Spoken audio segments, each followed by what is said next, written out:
Oi, gente, no vídeo de hoje eu quero trazer para vocês alguns motivos pelo quais eu acredito que a gente não deve ler livros com cenas hot. Bom, então vamos direto ao assunto. Eu vou trazer aqui, na verdade, 2 motivos apenas, que eu acredito que vão ser mais do que suficientes para defender essa minha opinião, né? E não consumir literatura com hot. Para quem não sabe, né, livros que contêm cena hot são aqueles livros que contêm cenas picantes, né? Que a coisa fica meio acalorada entre os personagens, né? Cenas de sexo e enfim. O primeiro motivo, que é né, bem óbvio até, é porque essas cenas hot são nada mais nada menos do que pornografia. A palavra pornografia, ela vem do grego, ela deriva das palavras pornos, que significa prostituta, e grafos, que significa escrever, ou seja, escritos sobre prostitutas. Há cerca de quase 3.000 anos, os gregos se divertiam com cenas de nudez e sexo, decorando suas ruas e também suas casas através de estátuas com corpos bem definidos e vasos com cenas eróticas. Em procissões, famílias erguiam peças esculpidas no formato do órgão genital masculino e cantavam músicas recheadas de palavrões. E não parava por aí.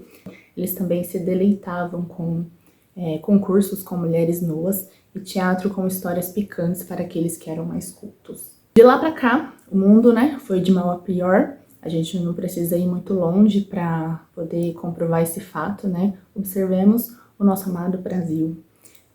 As músicas, né, mais tocadas hoje em dia no nosso país, músicas com letras pejorativas, muitas delas até o cantor, ele detalha, né, com um requinte de detalhes, o que ele pretende fazer com aquela que ele chama de novinha. Então são letras super hipersexualizadas, explícitas, e muitas vezes essas músicas são ouvidas até perto de crianças. Eu poderia dar outros exemplos, como carnaval, mas eu vou parar por aqui porque eu quero compartilhar com vocês alguns dados. Em 2014, a Universidade de Cambridge realizou um estudo onde eles monitoraram o cérebro de 19 homens enquanto eles assistiam a esse tipo de conteúdo, né?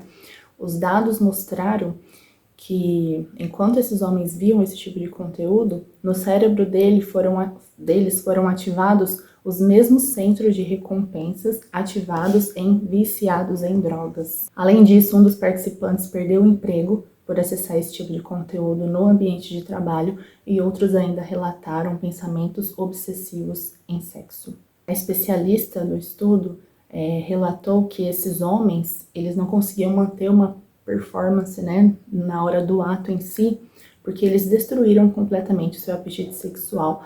O limiar deles, né, ou seja, o primeiro estágio de excitação desses homens, ele foi completamente distorcido, né, alcançando, assim, atingindo um nível que seres humanos reais não conseguem alcançar. Ela também afirma que o dano ao relacionamento com o parceiro pode ser enorme devido às mentiras, aos enganos, à falta de intimidade com o outro, pois o tempo todo, né, eles estão na internet procurando por esse tipo de conteúdo. Mas alguns dos males, né, que a pornografia pode causar são expectativas irreais, sexualidade precoce, violência contra a mulher, busca constante pelo prazer imediato, perda de memória, ansiedade, depressão e distanciamento social. Bom, já deu para entender, né, um pouco do quanto isso é grave. E você pode estar pensando agora, né, mas o que isso tem a ver? Eu apenas leio uma cena picante em um livro. Você já parou para pensar que o viciado, ele não nasceu viciado? Ele se tornou viciado em algum ponto da vida? Aquela droga que ele experimentou a primeira vez, jurando que ia ser só aquela vez. E de repente, chega um momento que ele não consegue mais ficar sem ela. É a mesma coisa. Você lê uma cena hoje, lê mais uma amanhã, e com isso você vai dando asas à sua imaginação. E quando você menos percebe, quanto mais detalhes, melhor. Quando você menos percebe, você já consegue sentir toda a excitação que os personagens sentem. Quando você menos percebe, se o livro não tiver uma cena picante, você já não tem interesse de ler mais. Quando você menos percebe, você está sozinha no seu quarto se tocando. Quando você menos percebe, você é mais uma entregue aos prazeres da pornografia e nem se dá conta disso. É um vício e o viciado nunca acha que ele está viciado, ele nunca acha que ele tem um problema. Ele fala que pode parar quando ele quiser, mas ele nunca, nem ao menos tenta. Eu estou aqui para te alertar e é para o seu próprio bem. Então a sua próxima leitura, caso ela contenha cenas desse tipo, pare para pensar um pouco antes de consumir esse livro. Bom, o segundo motivo, que para mim é o principal motivo, né, para não consumir conteúdo, não consumir, né, literatura que contenha cena hot, é porque é pecado, né? Eu sou cristã, então se você é cristã, te convido também a fazer esse exame de consciência, né? Porque é pecado e não é simplesmente pecado, é um dos piores pecados que existe. Aí você pode pensar, mas não existe pecadinho e pecadão, pecado é pecado. Não, eu vou te provar na Bíblia que existe sim diferenças entre pecados. Então, vou pegar minha Bíblia aqui. Você pode abrir em Mateus 23, 23. Eu uso a versão NVT, então vai ser nela que eu vou... Eu tenho outras versões aqui, mas essa é a versão que eu mais gosto, né? Que eu estou mais acostumada. Então, eu vou ler nela. Ó, Mateus 23, 23. É Jesus, né, se dirigindo aos fariseus. Que aflição os espera, mestres da lei e fariseus, hipócritas. Tenham cuidado de dar o dízimo da hortelã, do endro e do cominho, mas negligenciam os aspectos mais importantes da lei, justiça, misericórdia e fé. Ou seja, Jesus mesmo disse, negligenciam os aspectos mais importantes da lei. Então, se há mais importantes, há menos importantes também. O outro versículo que eu quero ler com vocês também é Mateus, capítulo 5, versículo 19.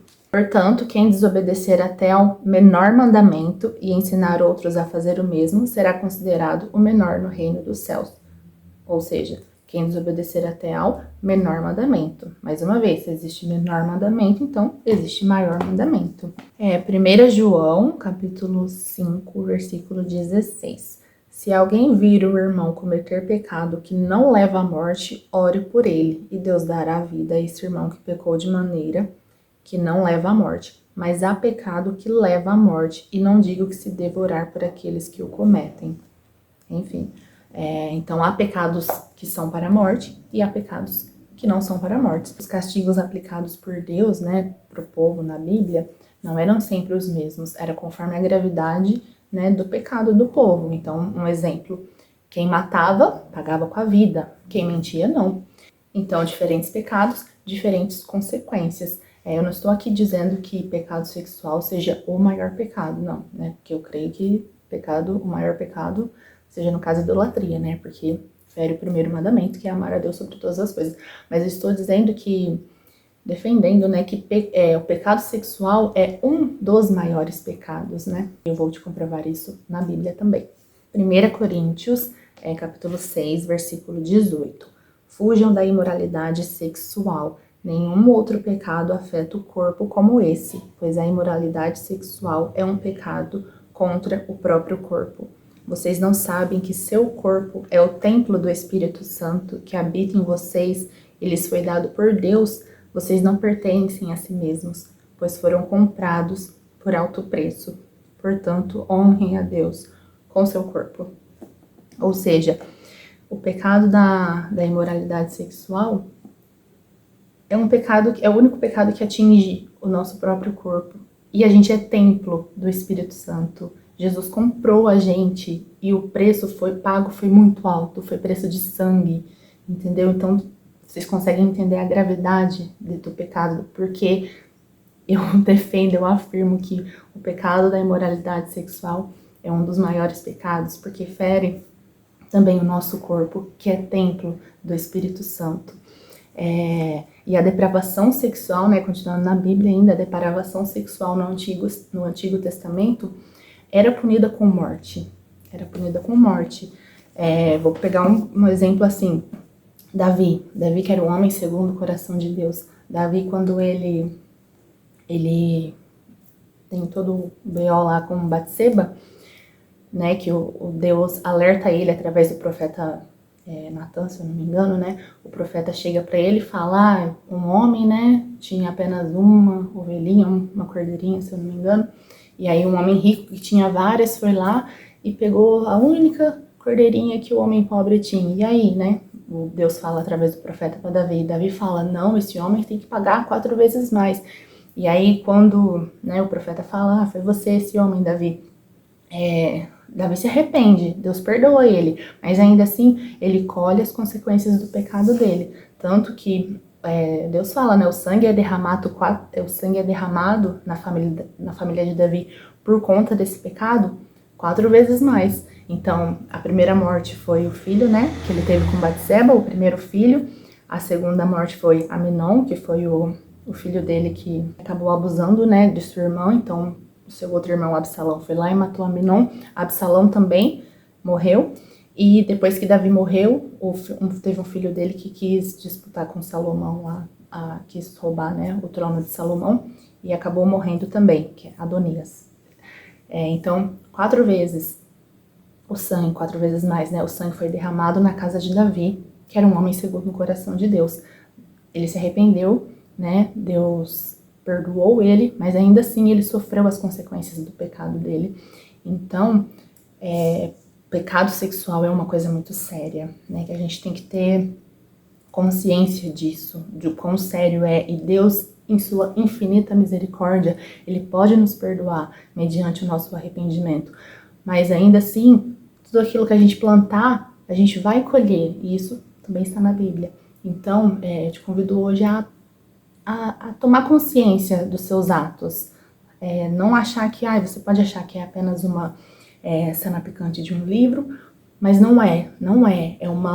E principalmente se você for cristã, é uma brecha enorme que você está abrindo para o pecado na sua vida. É uma brecha enorme, enorme. E mesmo, de novo, Deus em sua infinita misericórdia, Ele pode sim nos perdoar mediante o nosso arrependimento, e Ele vai nos perdoar. E em sua infinita misericórdia, Ele pode também fazer com que a gente não sofra as consequências dos nossos atos. Mas talvez Ele deixe a gente sofrer as consequências dos nossos atos, que é pra gente aprender. Então, pense muito bem naquilo que você está plantando, porque o que você está plantando hoje vai ser a sua colheita de amanhã. Então, pense muito bem. O meu desejo para você hoje, para mim, é que a gente fuja, né, das tentações e não fique flertando com elas. Que a gente fuja como José fez quando a mulher de Potifar foi lá, quis se deitar com ele e tal, ele não ficou flertando com o pecado, ele não ficou flertando com a tentação do pecado, não, ele simplesmente fugiu. Então que a gente possa também fugir, né, das tentações e não ficar ali flertando, achando que não, que tá tudo bem, que tá mil maravilhas, porque não, né? Então hoje te convido a fazer essa reflexão. Também, gente, tem um pastor que eu sigo que eu gosto muito, as pregações dele são assim, 100% Bíblia, que eu amo. Convido vocês a seguirem ele. Ele tem vários vídeos no YouTube também falando sobre isso, sobre o pecado sexual. Ele tem muito mais sabedoria para falar sobre isso do que eu. Sou muito leiga também, né? Estou aprendendo aí. Mas, então, é só digitar no YouTube, Pastor Rodrigo Mocelin, Pecado Sexual, que já vai aparecer os vídeos que ele tem. E são, assim, vídeos extremamente edificantes, 100% com base na Bíblia. Vocês não vão se arrepender. Convido vocês a seguirem esse pastor. E caso você seja um amante de romances, mas quer, né, se livrar de romances com essas cenas, né, pecaminosas, eu te convido a ficar aqui, que a semana que vem, provavelmente, eu vou trazer um vídeo com algumas indicações de livros de romance sem cenas hot. Então, se prepare.